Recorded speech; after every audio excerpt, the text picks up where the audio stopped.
Welcome to Pluto and Capricorn.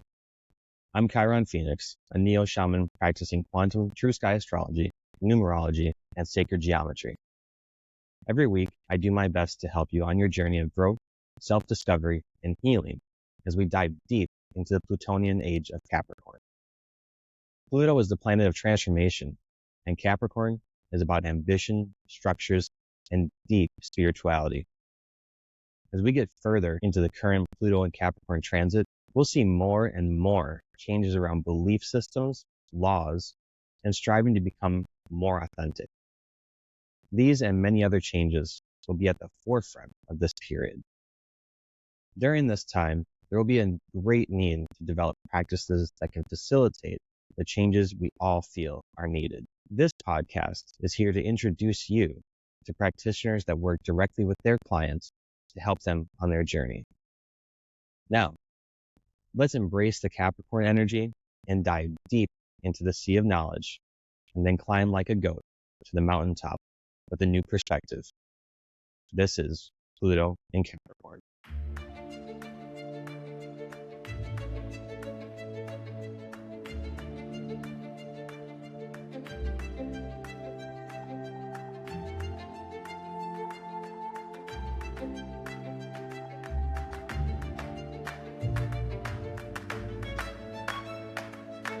She would be Gemini, but I was like, she's not a Gemini. She's a Taurus constellation. You're Taurus. Everything, they try to hold on so tightly. So you often see a lot of people with kind of throat problems because Taurus rules the throat.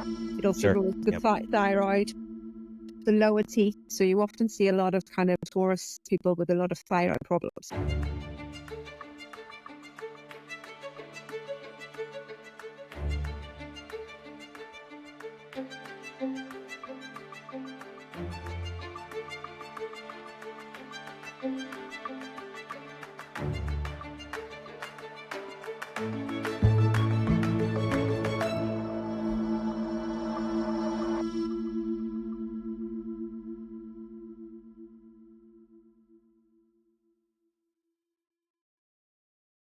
Hey, Debbie.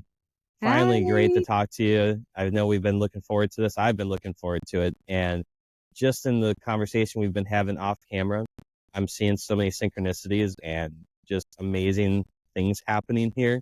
Yeah. And like the divine feminine goddess is present. Like it's here. It's Absolutely. here. Yes. So like let's bring it. So tell everybody who you are, what you do, where you're at, kind of how you got to where you are today. Okay. Well, I am an astrologer, sidereal astrologer, but I've trained, like I said to you before, I've trained and studied and did my professional qualification for, I've been doing it now for nearly 30 years. As a child, I was always interested in the moon. The moon was just something that to me, and I still, even to this day now, I still get excited when I see the moon. It's almost a feeling of seeing the moon for the first time. I never, ever get tired of seeing her. So for me, there was always this connection with the moon. And as a child, I pretty much knew kind of like the outer planets by age 4. And then my dad got me this kind of book all about the planet. So that got me into sort of curious. And then pretty much life gets in the way, doesn't it? Yes, it does. Yes, it does. For me, astrology was something that I kind of did, I suppose, on the back foot. I had my children, got married and all these kind of things. So it was always there. And I would do kind of like readings for friends and family and things like that. And then I started to think, no, I need to do this now. Kind of, it was almost this kind of inner pull, this inner knowing, this kind of Virgo and energy within me was like, you need to get serious about this. So I started to take more courses because a lot of it was self-taught. Everything, I had so many books. I did a lot of kind of mini courses online. And then I did my training then with an astrologer in America. So I kind of did all my work with her. And I kind of did my qualification in, 2019, 2019, that I kind of did that professional kind of qualification. But it was around that time as well that I started to kind of do the numerology, the medical astrology. They were things that really started to kind of capture me because my background is in pharmacy and medicine. So I always kind of, when I was learning throughout the years, I was always interested in the kind of the body parts and how it relates to the stars, to the cosmos. And I'm very good at kind of connecting. I'll see a person and then I'll go, okay, definitely a Leo, or they're definitely got, I'll instantly know kind of who they are. There's almost this kind of essence. Like I'll say to people, oh, there's a lot of kind of fire within that person, or there's a lot of water energy. You can tell. So that was kind of drawn me in. So I did all that kind of qualification, and then, but I was also running a cleaning company at the time. So all this was kind of, I was still a business owner, and then something was telling me to shut all my cleaning company down by March 2020. And pretty much by March 2020, I'd shut everything down. I had, 20, 30 contracts, throughout the 10 years of running that business. And I shut everything down one by one. And I had one contract left in March 2020. And what came in March? Right. A global pandemic. Right. So it was very interesting in the December 2019 that I did a webinar for a group online, and I said to them that, and this is before I even kind of gone into sort of sidereal and anything like that. I was still doing the Western astrology, and when I started kind of around that December, I said, people you need to bring, if you've got a bricks and mortar business, you need to bring it online.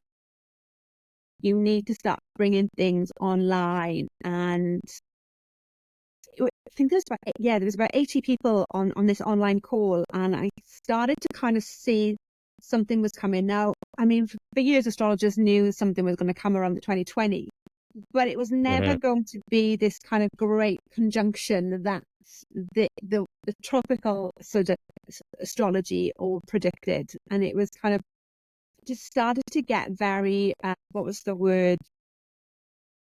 I just felt that there was no genuine kind of, when I was starting to see all these astrologers out there talking, it was almost as they were giving a sense of a fear base. Sure. And I started to see that, this great conjunction that was going to come in the January, and blah, blah, it's going to be like the end of the world for everybody. And I was like, I started to see a lot of fear mongering coming in, especially amongst the kind of the tropical community. And that's when I started to kind of change the way that I was looking at things. I started to do more kind of constellation work and started to look at kind of actually, where the planets are now. But I was still very mindful of tropical. I was still doing my my medical astrology qualification. So I was doing all these kind of things in the background, but my mind was still looking and kind of focusing and seeing what's come in, shutting it pretty much all my business down. And that's what I did. So by November 2020, everything was gone. And that's when I made that decision to pretty much do my astrology business full time, not kind of part time, not just kind of in the background, fully embrace it. And it was quite scary. It was kind of like, Yeah, I bet. That has always been my comfort zone, where I've always had it in the past. And it was kind of that, it's like when you see a kind of that closet psychic. I was a little bit of the closet astrologer as well, because even though I was doing it, everything was around astrology. I hadn't actually embraced it fully to my family and friends and gone, this is what I'm going to be doing now full time. So most of them thought I was crazy. Most of them thought, why are you giving up your business? Why are you? But I think COVID literally kind of brought everything in where, you can run businesses online. And so, as I said, I still had most of my clients, but I was doing it kind of part-time. And then I pretty much shut it down and pretty much run my business for about at least a year, 2 years. And then my doggy got ill. My dog, Luca, he was Siberian Husky, and he was huge moves. He would always be under my desk, lay under my desk whenever I would be doing my readings. And the year prior to his death, I had a dream that on March the 3rd, 2022, we were going to have a celebration. Now, he'd already been diagnosed with cancer the year prior. Okay. So we kind of knew something was coming, and but he passed March the 1st, 2022. On March the 3rd, 2022, we were all sitting on a bench celebrating his life. So it was like, Wow. oh, okay, this was what, and I'd already marked this date in my diary. Wow. And then I started having dreams of constellations, of literally doing astrology readings online, but pretty much in my dreams. I was doing celebrities, they were all in my dreams, but it was constellation. I was looking at the constellation saying, you're not what your chart says. So then when I started then to go and look at their charts and think, wow, that didn't match what my dream was telling me. And then I heard Sidereal astrologer on a podcast, and he started to talk about sidereal astrology, constellations. And I will be forever grateful for him, David, because he was the one that and if something was telling me not to listen, it was like, no, you don't want to listen to that. And I was like, no, I'm going to listen to this. So I listened to the podcast, and no word of a lie, I literally had this, I want to feel it almost kind of like an awakening. Somebody was shaking me as if they wake up and see what is happening. And it was from that day that I literally changed my entire practice over to Sidereal. I changed everything over there and then. There was no hesitation. It was like, bang, this is it. And I put an announcement on social media to all my clients. Moving forward, I would be doing sidereal astrology there and then. Wow. And it was so interesting to see the colleagues and friends and people who I trained with who slowly kind of moved away from it. Wow. Yeah. Very interesting. So that was for me, and I've not gone back. It was, and I think this truth seeker within me is always kind of looking for it and always kind of going, well, once I've seen something and I'm aware of it, there's no going back. How can you not? And this is what I was kind of saying to them. How can you not see when you look at a software program that is telling you that the sun is in this particular sign and it's not matching? Why are you still, and I think I was just getting everybody so I was so angry, and I couldn't, and I thought, wow. And I started to look at everybody very differently, that kind of, even to kind of like astrologers, numerologists, and it's like, that this isn't right. Why are you still continuing to follow that path? And it came to the conclusion that not everybody is going to follow the path that I'm on, and that there isn't a right or wrong way. If people choose to use tropical, well, then that's up to them. But it's not matching what is happening in the sky. Yeah. And a lot of the times I've seen that in a way, or conceptualized that and relate it to the experience of Neo in the Matrix. Yeah. Once he's unplugged and sees what reality is, then he realizes what I was actually in was not reality. Yeah. But you still have a choice. You can go back and live in that, and it'll be your reality if you want to go back and live in it, and it'll work for you. It'll work. But it's just not the real reality. It's your reality from your perspective, but it's not the real reality. It's a bit like the Truman Show as well, isn't it? I felt that everybody was living around me, and it was like, I'm living in my own little world. And even to this day, I still, like, my kids, they'll say to me, yeah, but I'm this. And I'm like, no, you're not. I don't get myself worked up, and it's like, oh, whatever. You be what you want to be. Right. That sounds exactly like my house. I did the same thing with all my kids, my wife, and they're like, so actually, here's what I learned. Then this was, for me, this was it's so funny when you give those dates, because it was, I think 2021 was Mm-hmm. where I started realizing this and kind of having this experience.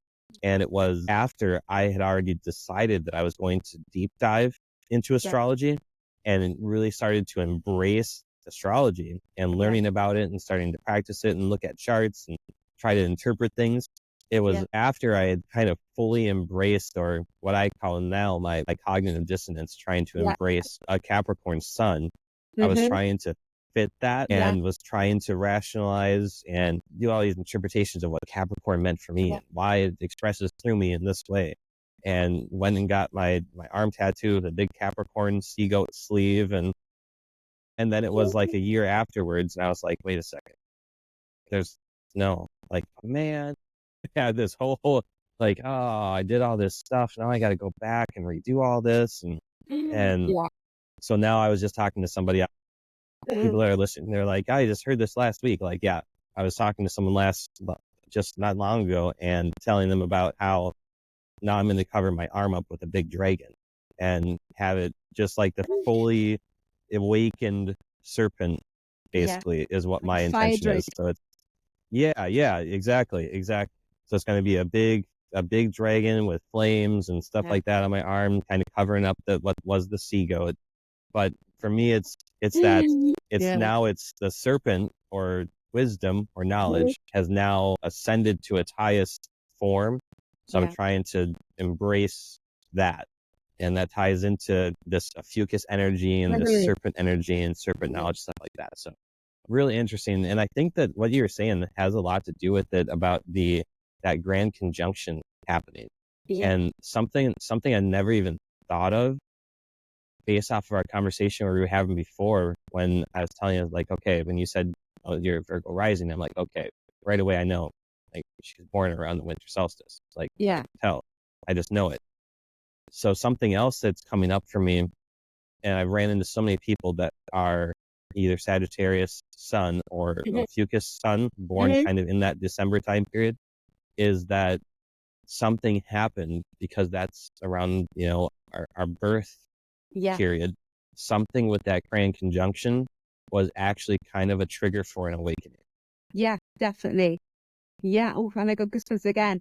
Definitely. I felt it was around about that time that I started to see, it was almost as if I was looking at colleagues and other people that I would follow, and, huge supporters of their work over the years. And I started to see how disingenuous they were. And I Mm-hmm. started to see almost kind of as if I was putting on a new pair of glasses that I could actually see clearly. And because a lot of what they were doing was almost kind of this fear mongering, but also trying to sell their courses. And it started to get really icky. And I thought, no, there's something not right with this. And I started to pull back from them. And yeah, I still kind of, and the minute when I kind of looked at the sidereal part of it, and then I was kind of looking, okay, right, where can I get my software? Right, who does all this kind of astrology, this sidereal astrology? And I was Mm-hmm. kind of Googling, I need to find somebody now who I can kind of, because the things that were kind of, was doing my own kind of research and things like that. I was like, I need to see it. I need to see it on screen, because I'm quite a Right. visual person. So as much as I was putting down the date, I needed to see it. So that's when I kind of reached out to Ethan and got his software program. And that's when I started to look at everything. And it was like, gosh, even back to, because I'm quite a big believer in these Pluto cycles as well. So the Pluto, the Neptune, the Uranus, and, the Saturn, all those kind of things that happen, especially when you link them to, for me, I'm doing a lot of research and work around kind of the midlife crisis. So a lot of kind of people go through that Yes. but also through the kind of the menopause stage, and especially here in the Yes. UK, menopause is a big buzzword. So I started to kind of really look at the cycles, the transits, especially around kind of like early 40s, late 30s, early 40s, and started to see the connection where Pluto was. What was it doing? Where was it? And I really kind of linked that then to kind of like, this is the start. This is almost kind of like the breakdown, the calcination process of burning down into the edge and awakening. Yes. And I really started to Yes. look at my own transits, what was going on in my own life, my personal life. And it was like, and from a sidereal standpoint, it's like, gosh, that makes so much sense. So much more Right. sense. Yes. And I love that you just brought that up, because that's something I've been actually, I keep saying, my wife is probably annoyed with me saying it so many times now, because I've said so many times, like, I hate when people say, and it just rubs me when everyone says he's having a midlife crisis. And I'm like, no, no, no, no, no, no, no. It's not a crisis. It could be a crisis if you're not looking at, particularly in our conversation, if you're not looking at the stars and looking at them in the right way with the right codes and the right map, then it can be a crisis, because there's a disconnect of, this doesn't make sense. Why is this happening when, it looks like this? Like, the stars are not aligned in this way. They're actually aligned in this way. But when you see that, if you can see that, if you can open up to that interpretation and look at that accurately, then you see that it's actually a midlife awakening.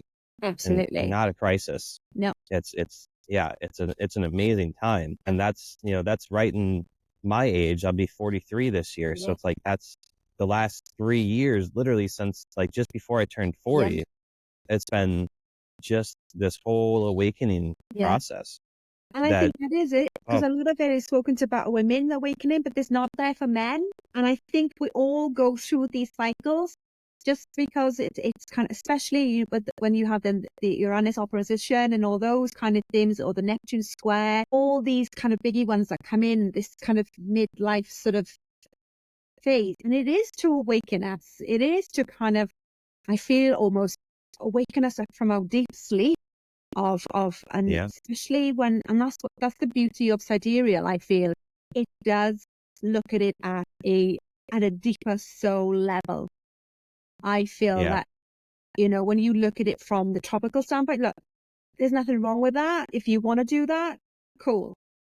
But when you look at it from the sidereal, when you actually go through the layers and you start to pinpoint everything that is happening, it's, no, that does not resonate to me going back this. And I haven't, since I changed over, I haven't looked at a tropical chart. So when clients come to me and say, well, I'm this, and I'm like, well, that's up to you. But if you want me to read your chart, it's going to be sidereal. Yes. Right. Likewise for me, I don't even look at a tropical anymore. I used to listen to these interpretations on different streaming platforms that were like the day for, Sagittarius, or the day for Capricorn, and all these things. And I used to listen to those, and I'm like, wait a second, they're all using tropical. So I can't listen to them anymore, because it's not an accurate reading. Kind of how, like, you were talking about my Venus and Capricorn, how it's kind of it's this or it's that. Yeah. And that's the same way that I've kind of gotten to be with a lot of these things, where there is no in between for me. It's either this way is right or this way is right. And also that once you've seen, you can't unsee. Yeah. And once I saw, I think it was one of the times I was looking, I was listening to something, they were talking about the moon. Mm-hmm. And it was like the next full moon in blah, blah, blah sign. So I went out with the family, and we were looking. I think it was supposed to be a Cancer full moon is what it was supposed to be. And we went outside and we were looking, and all looking up at it, and I could clearly see, because I had also been doing a lot of research into ancient civilizations and Egypt and the Sphinx and things like that. So Leo was on my mind, like, big time. And I looked up, or maybe it was supposed to be a full moon in Virgo, actually. Mm-hmm. So it would be, because it would have been the sign before. Yeah, that's what it was. So it was supposed to be a Virgo full moon, and we were out looking, and I was like, wait a second, I see Regulus right there in the sky, and I see the full moon not far from it. Yeah. How can the moon possibly be a full moon in Virgo right now, when it's sitting right by Regulus? I was like, that's not possible. Yeah. And then I started doing this. Thinking, all this like critical thinking. And I'm like, wait a second. I know about, because of my study of ancient civilizations, I know about precession of the equinoxes. Yeah. I know all about that. So then I was like, that's the disconnect. Yeah. The precession of the equinoxes did not make it through the study and the historical context of Western astrology, as Western astrology was introduced into like Europe and things. That didn't make it through. That knowledge stayed with the Eastern traditions and moved Eastern. It went to the Vedic side, and they maintained all that knowledge. But through Europe, like that knowledge didn't stay prevalent because of the rise of the Christian era. That was kind of taking over as the predominant thing that was being practiced. And the pagan religions and the pagan practices were kind of squashed, where you weren't supposed to do astrology. It's not supposed to be practiced. So all that information of looking at the stars and tracking it on the ground kind of got pushed aside. And then people forgot about, oh wait, the sky actually has this other motion to it that shifts, that this astrology is not accounting for. And now as it gets brought back into this current new age, that information is now completely lost and not connected to it at all. But when you bring that back into it, you know, right. You kind of call it the 88. What do Right. you call it? The Lion's Gate. The Lion's Gate, yeah. And it's like, well, we're not even in Leo, we're still in Cancer. And it's so interesting that you talked about Egyptology. I studied Egyptology for a year back in 2023 and 2022, 2023. And that was the biggest thing for one of my essays I wrote about kind of astronomy, Egyptian astronomy and things like that. And one of the things that I found was their belief, their belief in pretty much kind of that connection to the sun. You know, they felt that eclipses were, you know, an omen, that they were kind of to be feared and things like that, because they couldn't understand when the sun, you know, when the moon was like swallowed the sun and all these kind of things. And they were all petrified of it. But it was their inner belief in that there was no disconnection between who they were and the sky, and there was no in between. And I think this is where that discord has come, because we've come to be thinking that everything is outside there, that we come, you know, an off-planet god, whereas everything is within us. We are the elements, we are the cycles, we are the planets. They're all within us. You know, we're made from dust and things like that. So it's particles. So it really got me thinking about, you know, and like you said, when you look at kind of the constellations and, you know, how can it be they're saying one thing, but when you look at and you see that it's clearly in a different constellation. But yeah, if you go on kind of like one of the NASA sites or anything like that, they're going to tell you the real, what is happening real. Yes. But it's kind of like, well, why can't tropical astrologers, or why can't people understand that? And I feel a lot of it is that they feel that all their years of history and studying, and, you know, and for me, I've been doing it, like I said, for nearly 30 years, but it was that instant that I changed. It wasn't a case of me going, gosh, what about all the charts I've read? What about all these, that kind of thing? There was like, well, no, there's no going back. I've seen it now. I cannot unsee it. Right. And I think a lot of it, that is that fear that people feel that they're going to get this huge comeback. And people are going to say, well, hang on a minute, all the £1,000 I've invested in your courses, and you're telling me that it's not this constellation? You know, that I do feel there's a lot of fear. And I was in London the weekend, and I went to the British Museum, the British Library. And in there, they had kind of a section of astronomy. And in there, they had this book called The Zodiac Man. And it's dated back from kind of like 15th century. So I was studying my medical astrology, because that's kind of pretty much what I went into. For astrologers, for anyone that had to be a physician around that 15th century period, they had to study astrology before they could become a physician. It's amazing, isn't that? And it's kind of like, well, we still today use the Mars and Venus signs, you know, that kind of in the astrology. And the RX, which is kind of like the retrograde energy. They use that RX as a prescription. Yes. So there's all these kind of things. And I feel that, going back to your question, is there is this huge discord from what we believe, what we truly believe, to what is actually happening out there. And I do feel that people are starting to awaken to it. They may not admit it, but they are starting to kind of tap into it. I feel. Right. Yeah. The seed, I think, is planted in pretty much everybody.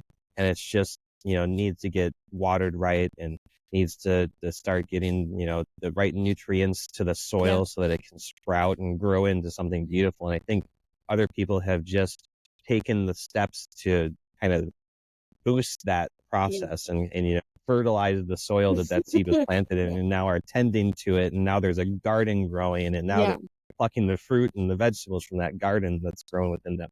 But it's kind of one of those things that makes me think about, again, that disconnect. And the disconnect that we have is kind of this societal structure that we all live in, that does make us focus on things that aren't necessarily true or relevant to us, that aren't, absolute truth. They're just a construct. We live in so many different constructs, an economic construct, a culture construct, all kinds of these constructs.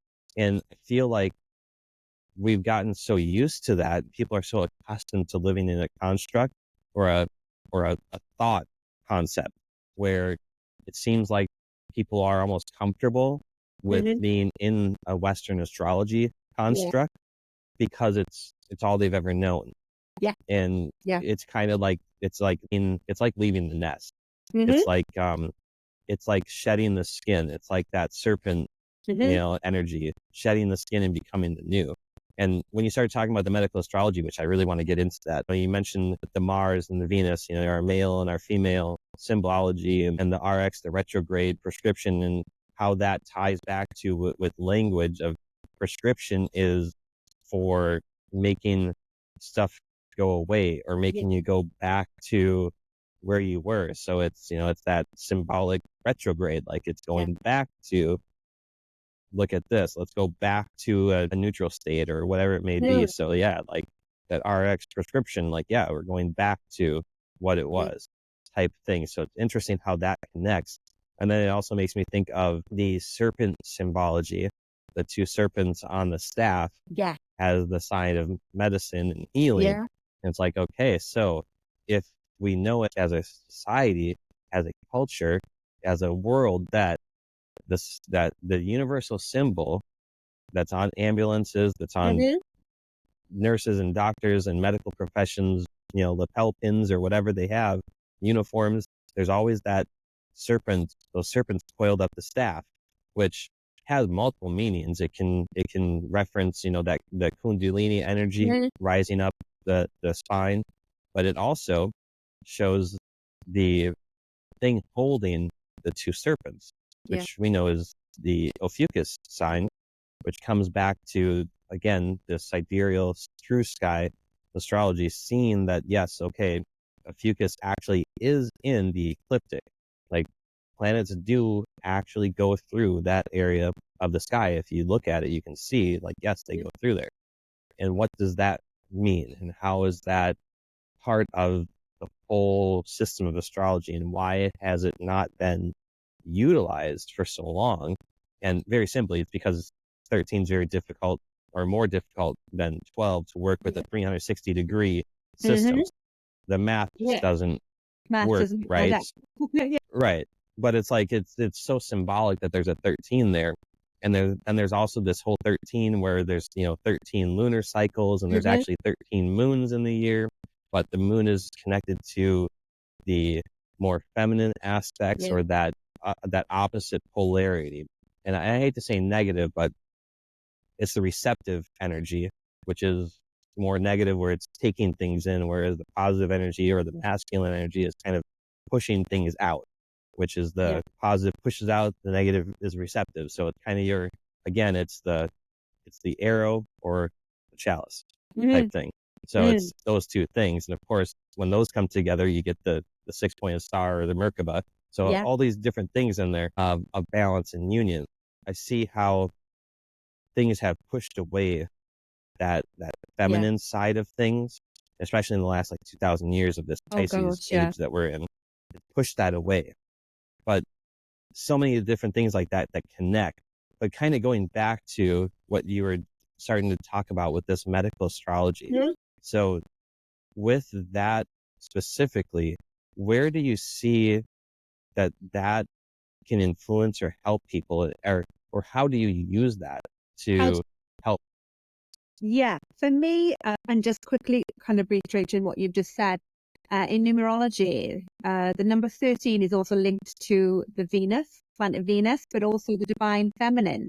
And it's also a number that is kind of like thinking outside the box, that inner genius within all of us. And it's very interesting when you start to kind of look at that, because the 1 and the 3 brings it to 4, which is kind of like the pillars. So we need this almost kind of balancing energy to it. So for me, when I look at somebody's chart, I look at the whole episode of the chart from a balanced point of view. So for me, I would look at, okay, what is this person's ascendant? What constellation? So what sign are they born under? Are there any planets on it or anything like that? So the whole of the ascendant basically is the health of the chart. So as soon as I look at somebody's chart from a medical standpoint, I'll look at, okay, pretty much who is running the show. So for instance, yours is Virgo. So we know that you've got Mercury, the mind. So Mercury is pretty much running the show. So for you, healthy, coming from a healthy standpoint, you have to have a healthy mind, body, spirit. Virgo rules the intestines. It also rules the digestive system. So it's about assimilation. So what foods do you take in, and then you assimilate it out? Same as kind of that Virgo energy. What are you actually taking in? What are you, from a mental standpoint, what are you actually reading, seeing? And then how does it then affect your body? And because it's earth energy, so what I find is that we look at then, we give percentage. So I'll kind of mark all the charts down. So I look at their ascendant. Okay, so we give that 2 points. I'll look at the sun sign. I give that 2 points. And then we start to add up. Okay, so what is the equal balance of fire, air, earth, and water?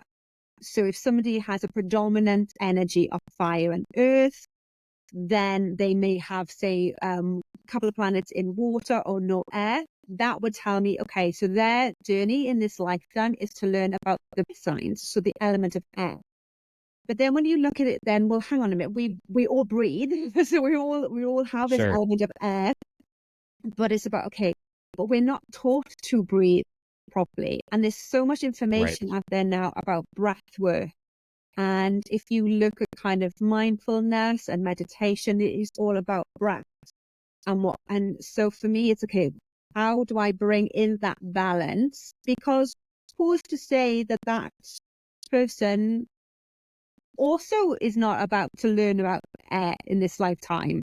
Because I do believe that we each choose our own charts, we each choose our own time and place and birth and the people that are kind of connected to it. So if you have a chart that's predominantly fire and earth, well then how do you bring in that balance? So you kind of look, okay, what are we looking at from a cardinal point? Are we looking at it from a mutable point? Are we looking at it from a fixed point? What are those kind of energies do we need to bring in? Because I've got so much fire in my chart. I've got basically a mixture of fire and water. And the earth kind of thing. So the air element for me was the missing air element. But so for me, I'm not kind of too great on the techno side of it. So I've had to really kind of put my teeth on kind of learning and almost kind of getting comfortable being on camera, getting comfortable having, that kind of face to face, being out in the world, because I'm very kind of comfortable in my own little environment. So it's also kind of looking at, okay, so where Also, are the planets aligned? Are they at the bottom of the chart? Are they at the top? Are they at the side? Are they left? That kind of thing. That also tells it. So it's about, how do I bring in something that this person hasn't got? But it's not to say that they haven't got it.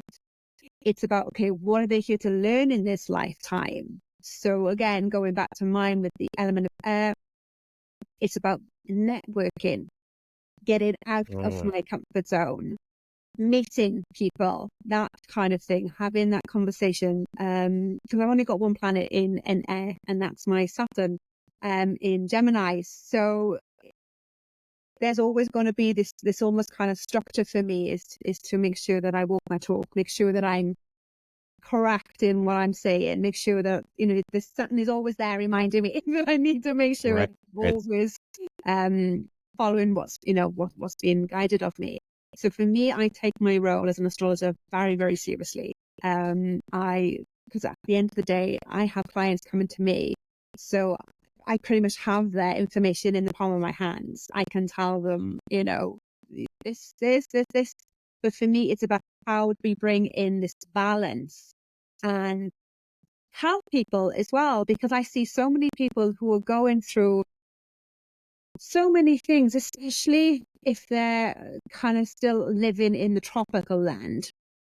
Because when you kind of sort of flip the switch and you kind of look at that chart from a real standpoint and say, well, hang on a minute, your tropical is telling you that you've got all this, or you're living, say for instance, you know, you're told that you're an Aries, but actually you're actually born into the constellation of Pisces. That's two different energies going on there. Right. Pushing and pushing and pushing as an Aries. Yet your Piscean waters are kind of telling you to kind of slow down, go with the flow, you know, all those kind of things. You can pretty much see the burnt out Aries energy. Yeah, absolutely.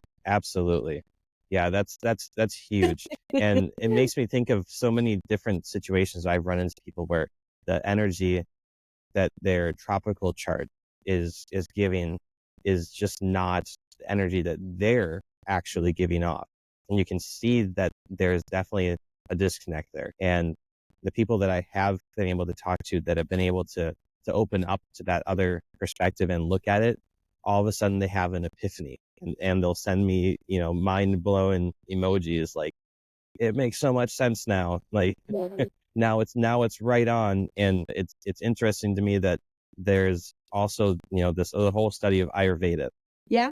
And what you should be eating based off of your, I can't remember what the term that's used is, but there's different types of people that should have different. And Yes. Is it called doshas? Is that what they're called? That's it. Yeah. Yes. Okay.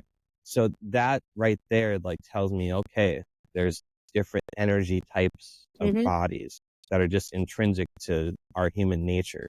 And knowing what your actual incarnation codes are from the cosmos, from the quantum field of the universe, is telling you what the energies of your body actually are. So to me, it makes me think of, you know, the medical use of astrology for this holistic health, and how it can benefit you to know what your real astrological codes are, so that you can understand that and work with that, and know that these are the real energies of your body, and that this is stuff that you should be doing. Yeah, definitely. Or stuff you should be avoiding.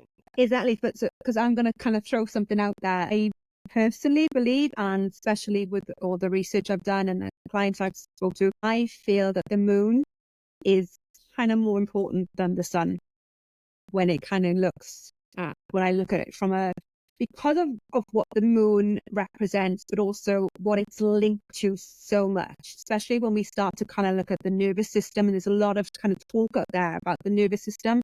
It's linked to so many caveats within the moon, but also up to the age of 7, children are pretty much living their moon sign.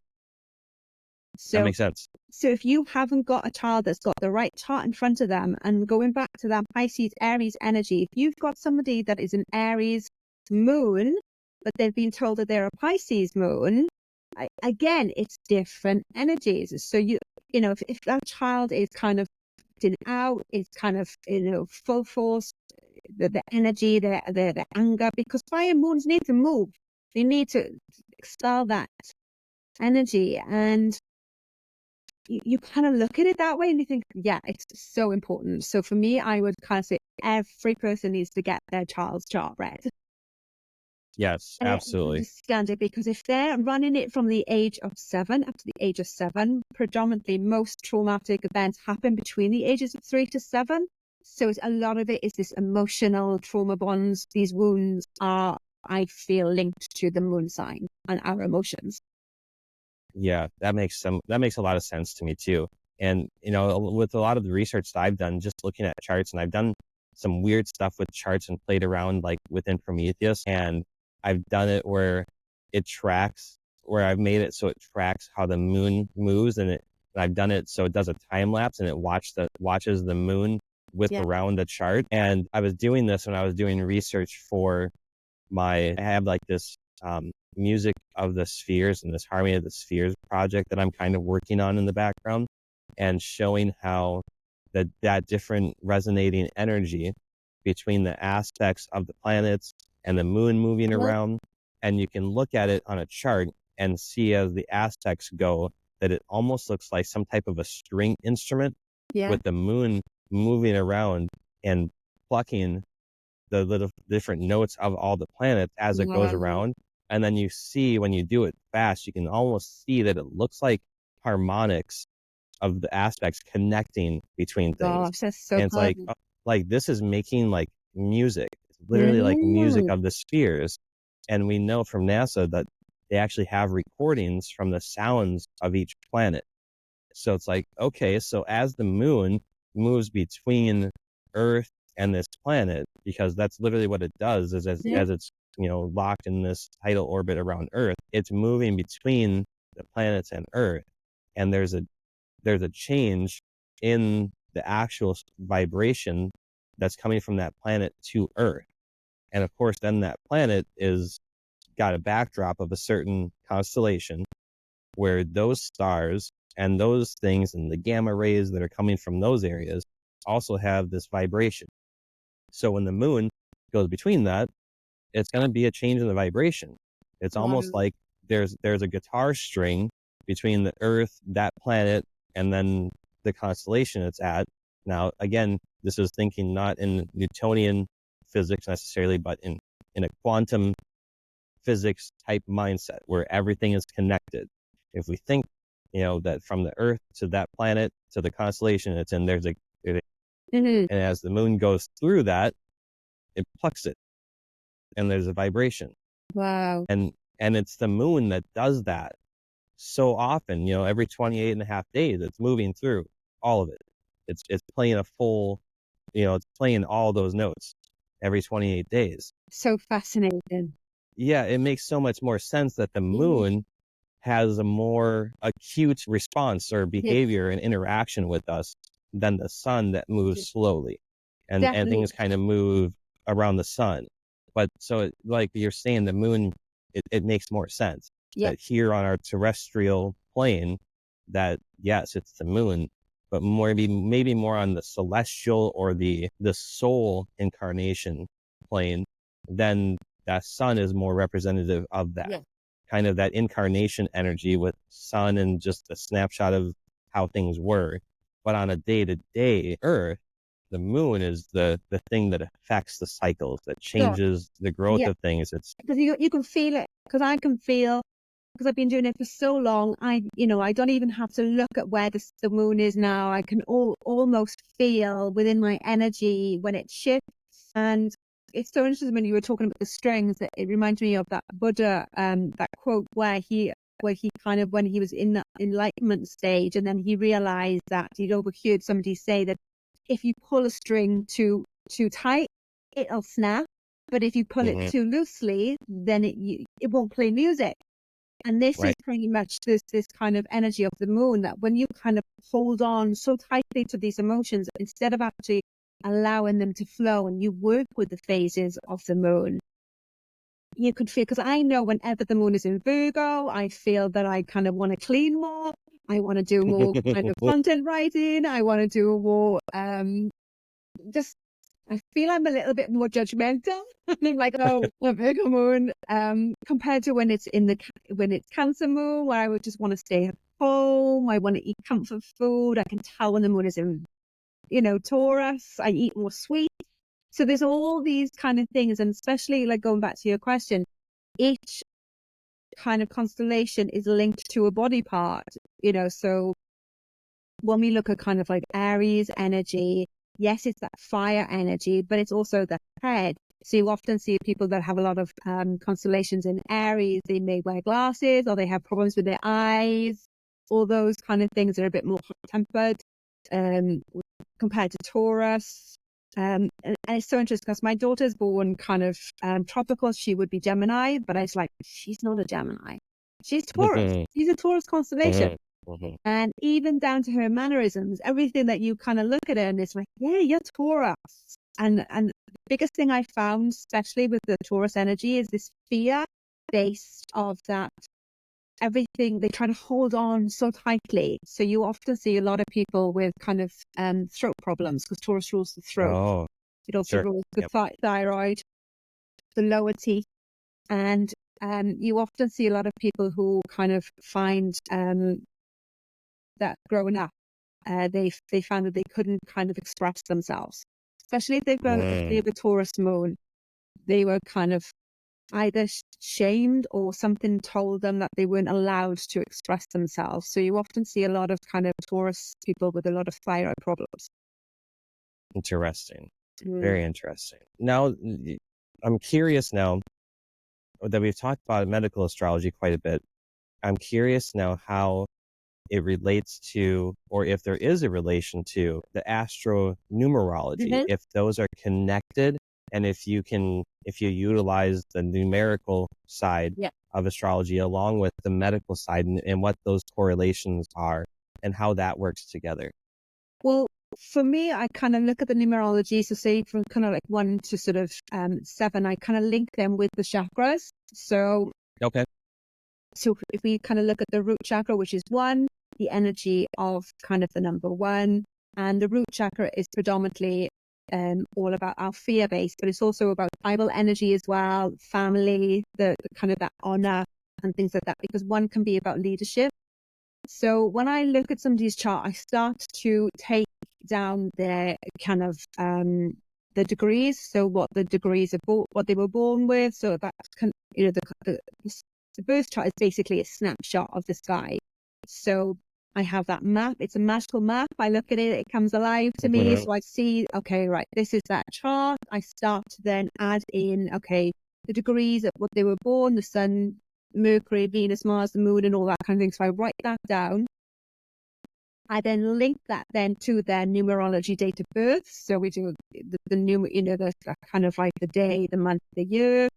And I look at, okay, what is that there? So that would be their day, their life purpose, their life path, and all that kind of thing. Then I'll link that then in with the planets.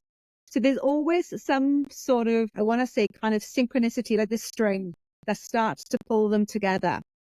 And then I kind of bring it in then, especially when we look at kind of, say, for instance, somebody is born and they're going into their year 2. Say, for instance, now they're currently in a year 2. I'll add that year 2 onto their onto their birth date, and then I'll link that then what is kind of happening. And I had a client recently, and she was it worked out after everything, all the calculations that I'd done. She was 2, the number 2.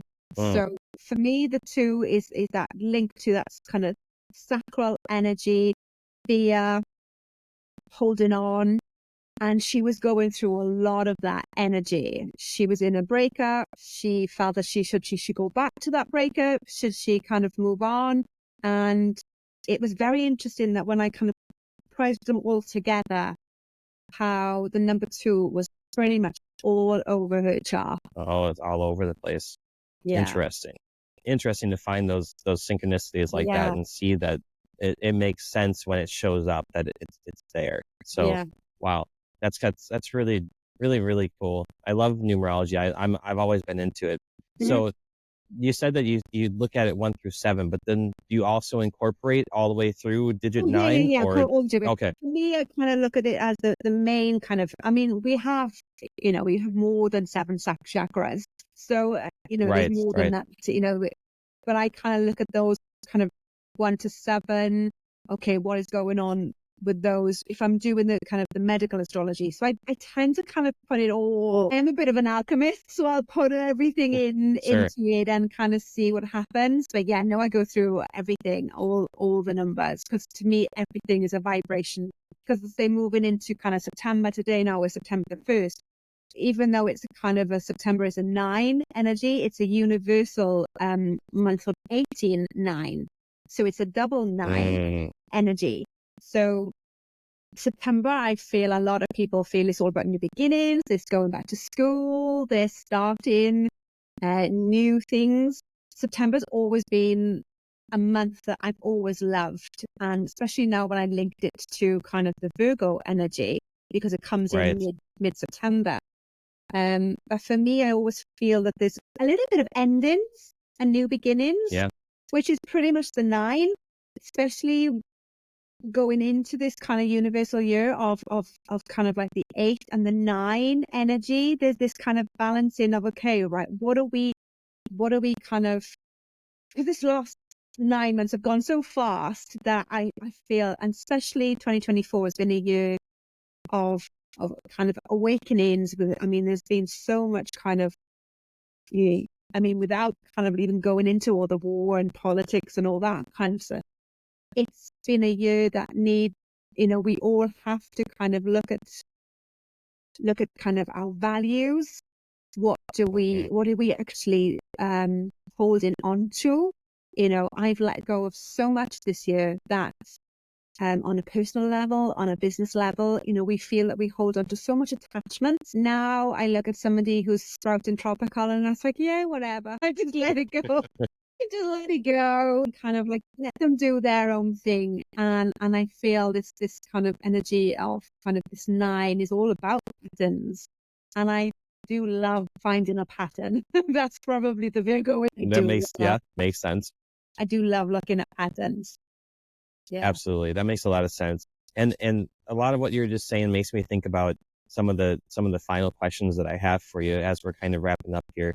And one of the big things that for me was a catalyst of doing this whole show was seeing the transition of Pluto Mhm. moving into the sign of Capricorn Yeah. in the actual sky. And part of my intro to this podcast is that if you could see Pluto in the sky with your eyes, that you would see it moving into Capricorn.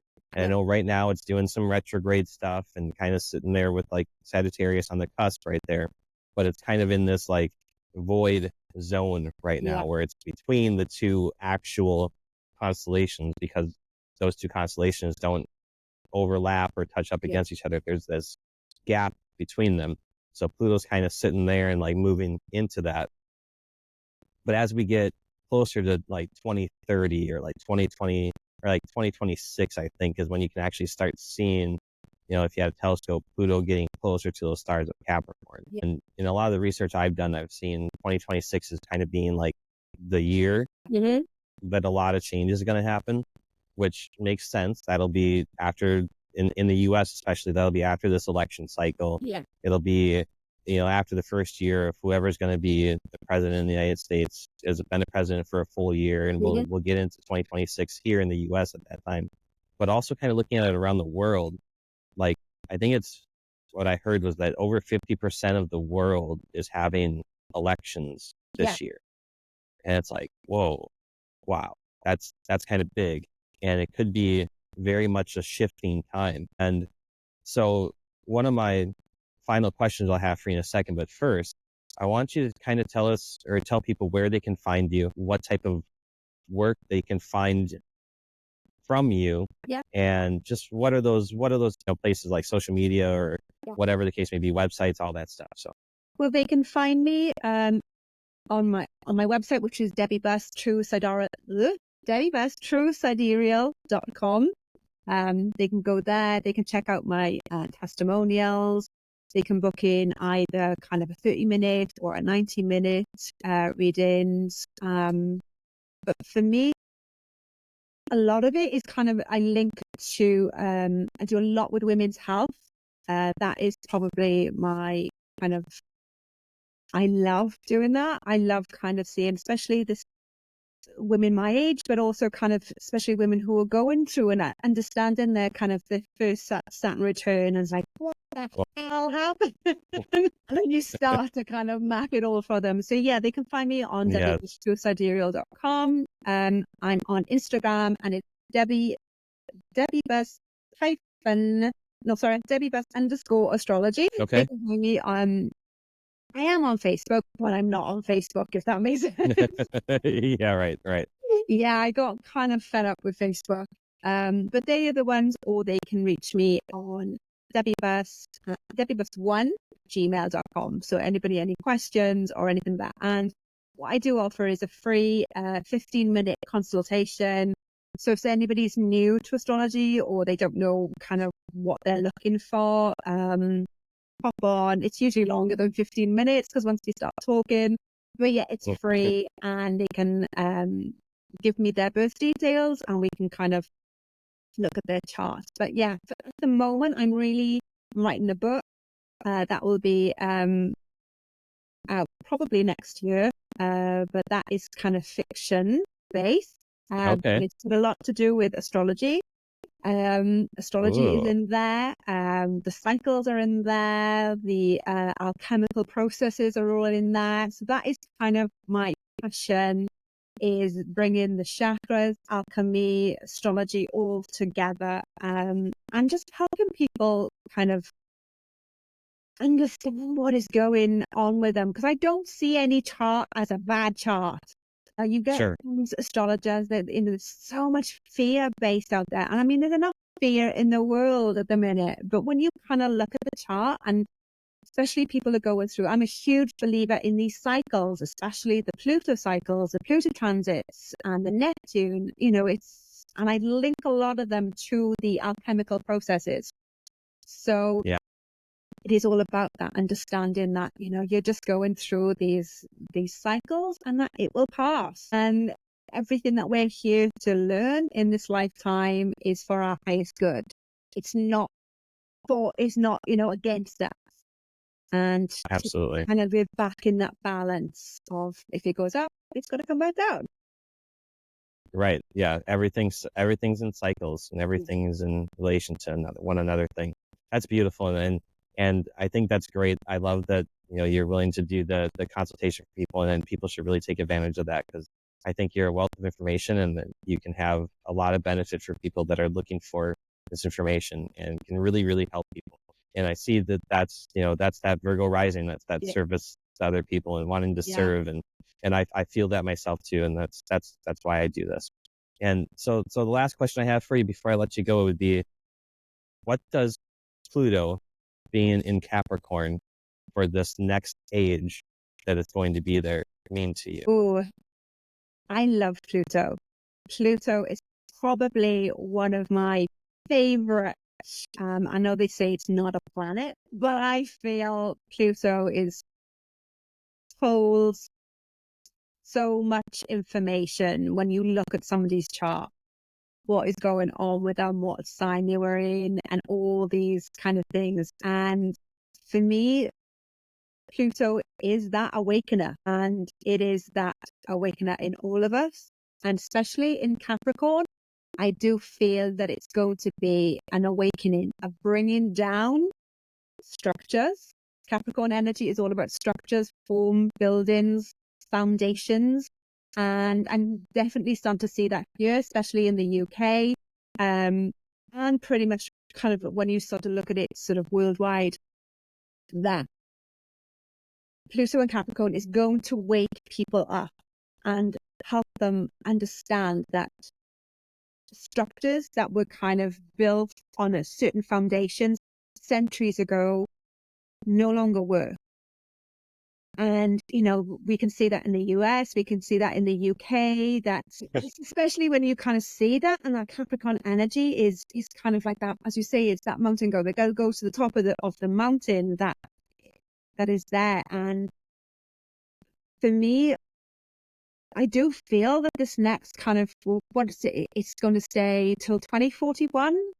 Is it? Something like that, yeah. Yeah. So, I mean, we've got a kind of good chunk of it coming in. Right. And I do feel that when they split the atom, and back kind of sort of around the 1930s, and then especially when Pluto was discovered in 1930, we no longer live in I want to say, a matter energy. We live in a kind of celestial energy that we can't go back to it. And when the Oppenheimer split that atom, we kind of, it was that shift that divided. Whereas prior to that, everybody was kind of living the form. Now we moved into the new age, and that the language spoke and everything like that. And I do feel that Pluto being in Capricorn is about changing the narrative, looking at outdated structures, really almost kind of like that Phoenix rising, bringing things down and allowing people to have a voice that no longer had a voice. We don't want to go into kind of politics or anything like that, but that's kind of contentious. We started talking about politics, but I do feel that everything is always happening for the greatest good. But I also feel as well that we've got some hard times coming as well. Yeah, definitely. I think with everything it represents, death and rebirth, there's always difficulty there. Yeah. But I think we're ready for it. I think it's time for it. Yeah. I mean, Pluto also kind of represents viruses as well. So there's going to be another pandemic. That's just inevitable. Sure. It's just when it's going to happen. It's not if it's going to happen. Right. It's going to happen. And Capricorn, like I said, it's all structure, it's foundation, and you can start to see the crumbling. The people that felt that they kind of had everything kind of, even down to kind of like banks, businesses, money, finances, there's so much that is going to start kind of, because people became so kind of sidetracked, but also felt that there's always a safety net. Whereas Pluto, there is no safety net. Right. It comes in, it's a destroyer. It comes in to kind of destroy. And like you said, rebuild. So yes, absolutely. It's exciting, there's always, and I always get kind of, I have on my notice board, I have this quote by Marianne Williamson, and it's kind of like, our deepest fear is not that we're inadequate. Our deepest fear is that we are powerful beyond measure. It is our light, not our darkness, that most frightens us.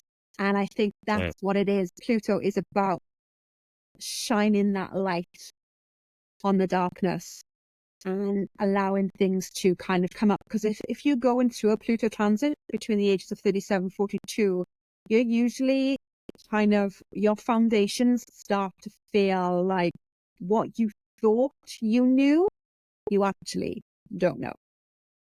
And there's this feeling I feel with Pluto is about, you don't kind of hold on to beliefs that you thought you knew. Allow it to, it's like, we're a child of God and, our serving small does not serve us. So it's about awakening, helping people. And it's very interesting when you kind of look at the tropical standpoint where they say it's in Aquarius. Right. And it's like, it doesn't match what's happening. Right. Yeah, absolutely. And it doesn't, you can't look around and see that that's what's going on. Yeah. So I hope that answers your question. I don't know. Yes. No, that was great. That was great. That was great. And I think that was a perfect point to end on. And you hit that all the ballpark. That was amazing. So thank you so much for your time. I really appreciate it. And I definitely want to do this again. When your book's coming out, let's do this again. And I would really want to promote that book for you and get a chance to Bless read you. it Thank you. and share it with people. So let's definitely do that. Thank you so much again. You're so And welcome. I I've really loved it. I appreciate it. really enjoyed it. I just love the good stuff. Thor says bye too. I thought, bless him. Thank you so much. I appreciate You're it. so welcome. Have a wonderful Take day. care. Thank Take you. care. Bye.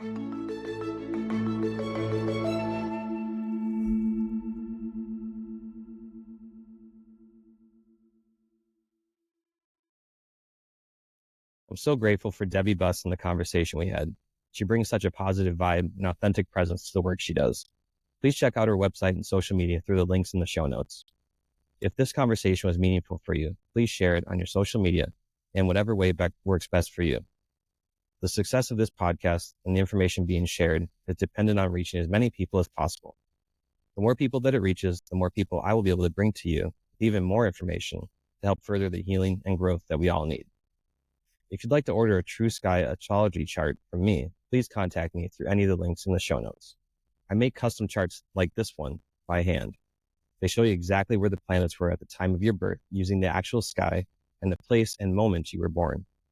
They also show the position of the constellations in relation to the ecliptic. These are the most accurate charts available today. Nothing else out there shows you how the constellations are actually depicted in the sky. So order yours and see what your incarnation portal really looked like. Thank you again for being here. Your support means so much to me as I continue down this path of exploring truth and bringing that information to you. Join me next week where we will continue down this path of exploration on another episode of Pluto and Capricorn.